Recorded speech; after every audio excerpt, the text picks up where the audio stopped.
বলছি কেন আজকে বলল ইলেকশন কমিশন? আমরা গিয়েছিলাম প্রথম দিন, যেদিন এসআইআর বলেছে, সুপ্রিম কোর্টে হয়েছে যে তুমি নাগরিকতা দেখতে পারো না, আইনে সে কথা লেখা নেই।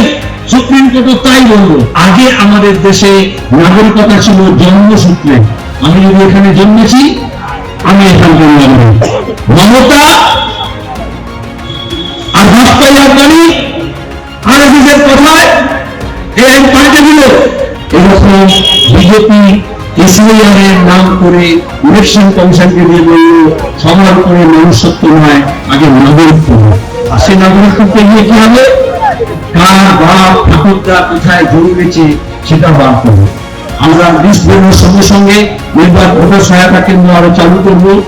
কাল থেকে আমরা আহ্বান জানিয়েছি এবং কোন মানুষ কোন অসুবিধায় পড়লে সিপিআইএম এর দায়িত্ব, আমাদের কর্মীদের দায়িত্ব। বাংলা যদি না বাঁচে দেশ বাঁচবে না, আর দেশকে যদি বাঁচাতে হয় দেশের মানুষকে বাঁচাতে হবে।